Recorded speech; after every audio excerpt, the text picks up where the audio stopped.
सभी को जय शु। मेरा नाम इंदुमती तिग्गा है और मैं राय से हूँ।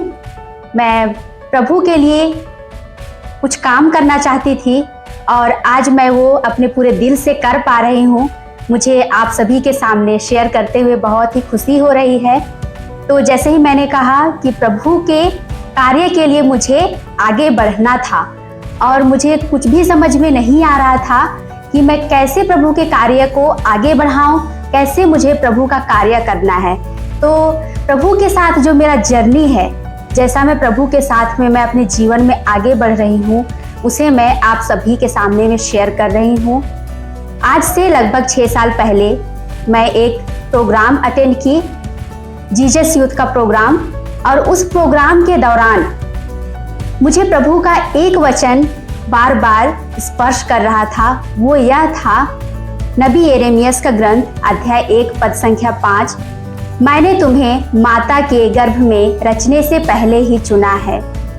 क्योंकि प्रभु ने जैसा कहा है कि मैंने तुम्हें माता के गर्भ में रचने से पहले ही चुना है, मैं उस चीज को महसूस की कि प्रभु अपने कार्य के लिए मुझे सच में माता के गर्भ में रचने से पहले ही चुना था। तभी मैं उस प्रोग्राम में जा पाई और वहां मैं प्रभु के कार्य को कैसे फैलाना है, प्रभु के कार्य को कैसे लोगों तक पहुंचाना है, इसे मैं समझ पाई। इसके बाद जैसे ही मैं आगे बढ़ती गई, मुझे और भी बहुत सारे अवसर मिले कि मैं कैसे प्रभु के कार्य को आगे बढ़ाऊं और कैसे मैं दूसरों को भी प्रभु के कार्य को आगे बढ़ाने के लिए प्रेरित करूं।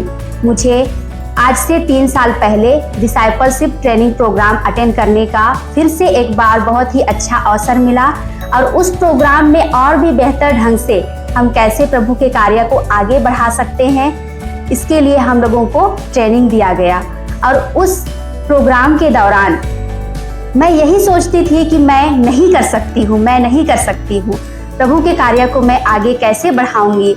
मतलब मुझे एक अलग ही प्रकार का घबराहट होता था, मुझ में एक अलग ही प्रकार की झिझक थी कि मैं बड़े जगहों पर, बड़े स्टेज में और पूरे लोगों के सामने मैं कैसे प्रभु के कार्य को आगे बढ़ाऊं, या किसी अनजान व्यक्ति के सामने मैं कैसे अपने जो एक्सपीरियंस होते हैं उसको मैं कैसे आगे बढ़ाऊं, कैसे उनके सामने मैं प्रस्तुत करूं। मुझे यह बिल्कुल भी समझ में नहीं आता था।